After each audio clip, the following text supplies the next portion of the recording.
Yeah, Buffmetal back with another video. What is going on? Today's subject will be a little bit of a different one, guys. You know, usually I lean into the metal side of the channel and not the philosophy. If you don't know, Buffmetal is a channel that links metal and philosophy, at least sometimes. Sometimes I'm just goofing off. But, you know, this episode specifically, I do want to talk more on my philosophical side.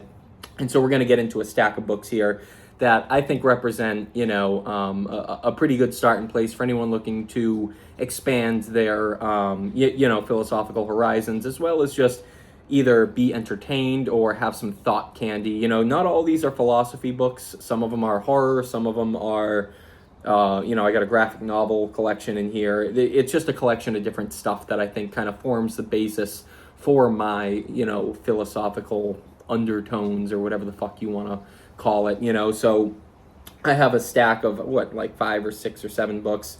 But before I get into those, let's just talk about some albums I've been listening to, because it's a metal channel after all. First up, I guess I should show them at the same time because they're kind of similar, you know. We got From the Depths and Dead of Night. Dead of Night is the predecessor band to From the Depths. Both these albums are phenomenal. This was the 2001 demo that came first, and then there was Bereavement by From the Depths, which came after. And this album is phenomenal, man. It's, you know, I think people will not like when I say it sounds kind of like Black Dahlia Murder, but it does. I'm sorry, it does. And it's really good, and there's nothing wrong with that. You know, I actually like Black Dahlia too. But yeah, man, these books are really kind of archaic. These albums are very archaic and old kind of feeling, you know. Look at that album cover, very cool. Feels like some kind of ancient gothic nightmare, you know, and I think the album cover really does it justice. But yeah, if you haven't checked these out, man, definitely go do it. It's definitely worth your time. Now, without further ado, let's get into the list of books that I have here for you that kind of are my philosophical, you know, groundings, you know, as far as just how I live my life. And the first one, and probably the best for that, is Meditations by Marcus Aurelius, guys. You know, I'm a big Marcus Aurelius fan, and this book here just kind of, when I was starting to get into philosophy and why I think the things that I think, and, you know, how I want to live my best life, you know, like Meditations was one of those books that pushed me in the right direction, you know. And listen, there might not be anything on this list that really blows your mind either. This is kind of like Philosophy 101, but dude, if you're not hip, man, I really think this book can change your life. It's really about kind of stillness in the chaos, you know, finding peace within yourself, you know, no matter what's going on. This guy was Marcus Aurelius was a Roman emperor, and basically no matter what was going on, whether it was, you know, plagues that were hitting his kingdom, war with the, you know, Germanic tribes and stuff, you know, there was all this crap going on, but Marcus always kind of wrote, well, you know, that is what it is. You just got to live and do what you think is best. And, you know, it is.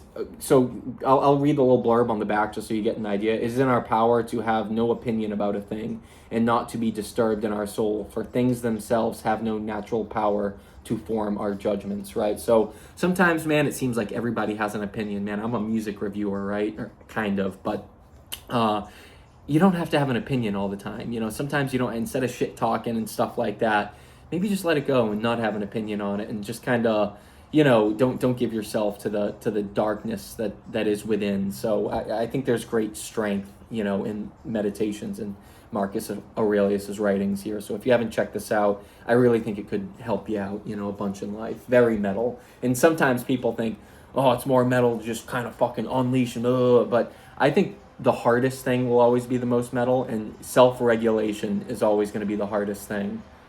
So check that out. Next up, we have one of my favorite books of all time, kind of the opposite of what I was talking about with Marcus Aurelius, but Blood Meridian by Cormac McCarthy, excuse me.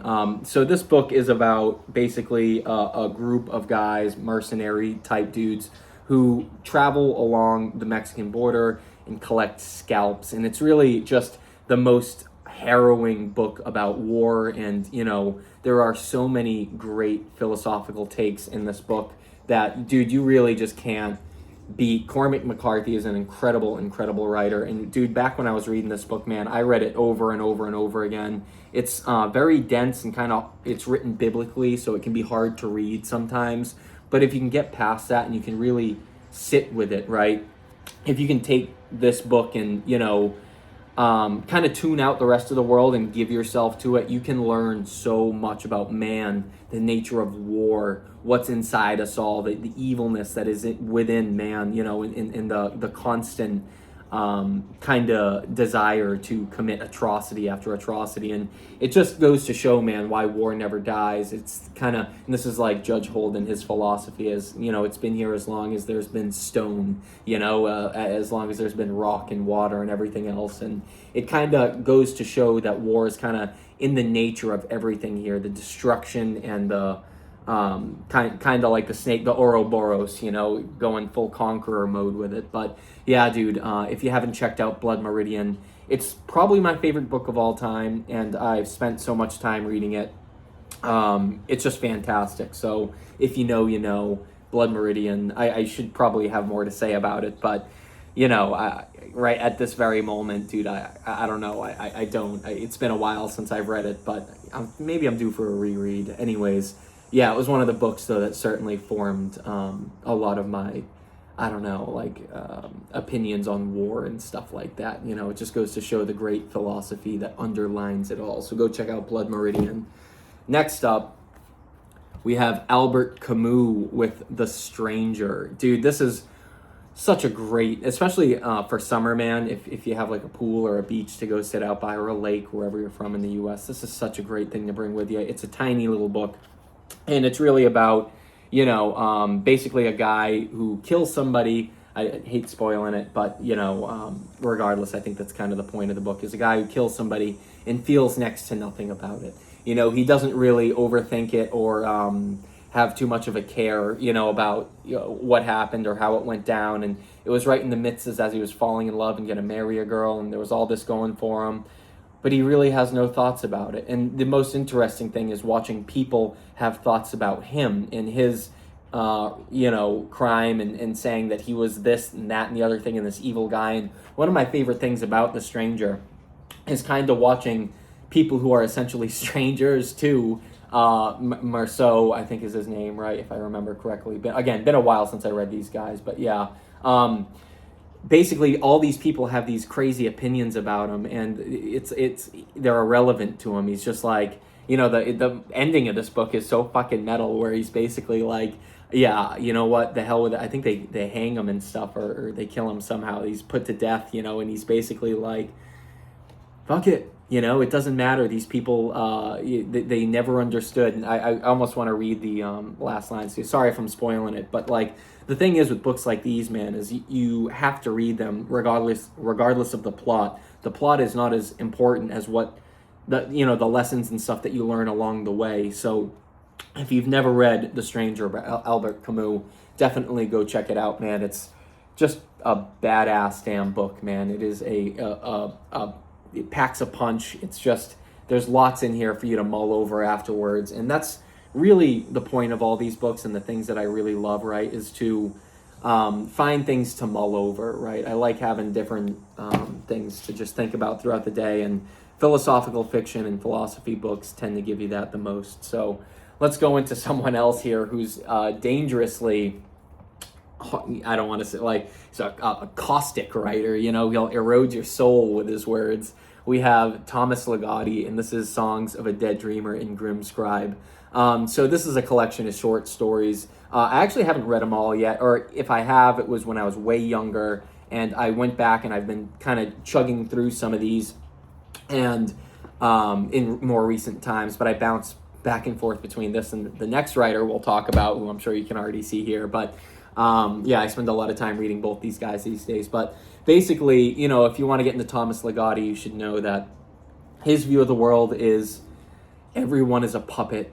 Everything is a liminal space. You're living in this kind of very nihilistic world of control, and there is no point. I think in his other book, I could have used, his other book, The Conspiracy Against the Human Race, or whatever it is. I forget the full title, but it's the same thing that Leviathan used for their album Massive Conspiracy Against All Life, I think is, I usually get those titles confused, but you'll know what I'm talking about if you know of either one of them. But yeah, I like this more because it's a little less straightforward. Life is malignantly purposeless, and you know, there is no meaning to anything and just pure nihilism. At least in this, you get it through the filter of good fiction. You know, I think this guy is a phenomenal writer, and they're very fun stories to read. And if you really kind of like stuff that takes place in liminal places, time and towns, out of space and time, I think you could have a lot of fun reading Thomas Ligotti. And yeah, I would say it's a very, very metal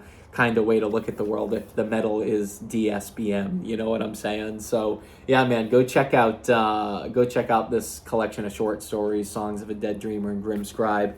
Very Lovecraftian, which is appropriate because the next book we have is Lovecraft's collected short stories here, The Call of Cthulhu and Others.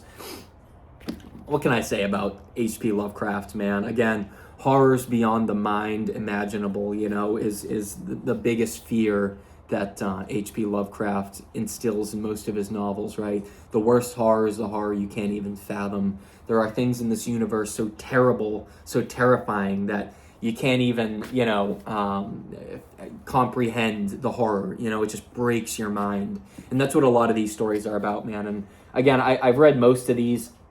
Call of Cthulhu is the classic, but I really, really loved The Color Out of Space. I thought that book was, short story, excuse me, was phenomenal and eerie and just grim and, you know, kind of depressing. But, dude, yeah, this is, I mean, does it get more metal than H.P. Lovecraft? From all the references, you know, in different bands, from Metallica to more obscure stuff like, I don't even fucking know, dude. Even that From the Depths that I was bringing out earlier, I'd say would, you know, be a pretty good like comparison if you look at the two, you know, like these kind of are a good one for one, you know. It looks even similar in a weird kind of way where it's just like cosmic, you know, classical horror, you know. That's what H.P. Lovecraft brings in this collection. I highly recommend this collection too. It's very nice. It's got great annotations and little like photos too in here.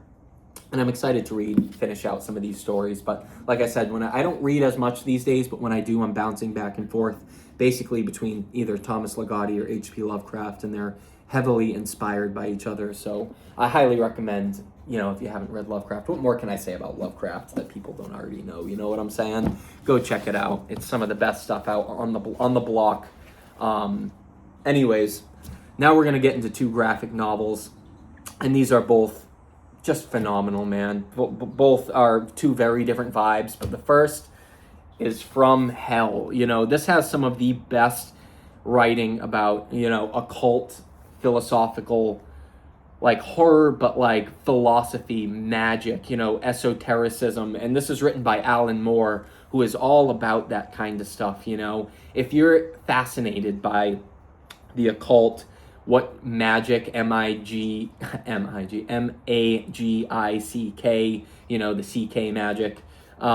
Dude, you can get a good you can get pointed in the right direction as to what that is through Alan Moore's From Hell. This is a book that follows Jack the Ripper, you know, and people trying to figure out who Jack the Ripper was back in London. And man, it's phenomenal, dude. It's trippy, it's scary, dude. It is truly like one of the freakiest books I've ever read, and there are so many good I don't like, I mean, the art's awesome, but just lines of pure like magic. There's one where he talks about what magic is and channeling the subconscious, you know, and basically he says, I forget the guy who's Jack the Ripper in the book, says something along the lines of, magic is just human will focused and like pointed in a direction and executed, you know, like will meets something. I'm butchering the quote, but it kind of laid the groundwork for what I believe magic in real life to be, you know, and I thank Alan Moore for that, because it's really kind of an incredible journey he takes you on here. So if you haven't read this and you have some kind of interest in the occult, certainly do. I think you can get a lot of the lessons here.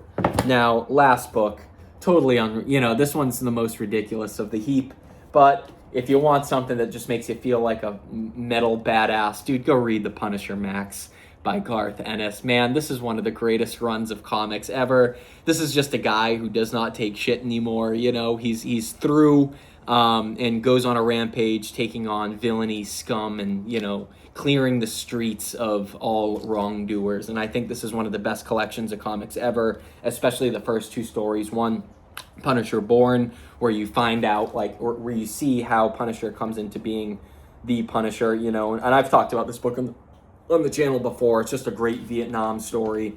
So if you haven't read that, go check it out. But then the second story, Welcome Home, Frank, I think is it, you know, if I welcome back Frank, something like that. Yeah, also phenomenal, man. Just watching the Punisher take on the world, dude. Just the world of crime syndicates and kind of him running into characters who are slime balls and treating them as such. Like, there's a guy who's like, sorry, man, I've been cheating on my wife, and the Punisher is basically like, you betrayed your wife while I don't have, you know, well, I lost mine, I lost my whole family, and here you are running around betraying your own, and he throws them through a window. Like, there, you get lots of glimpses like that. And the other reason I wanted to bring this on is because Marvel is really good. You know, if you're unfamiliar with the comics and you've just seen the movie, Marvel is really, you know, great at putting philosophies underlying, you know, their comics. You know, I think at the base of most of the comics there is usually philosophical stuff in there, you know, especially with stuff like you know, the Infinity Wars sagas and stuff like that. Dude, if you read those and kind of, like, every character has his own code and moral compass and stuff like that. And I think that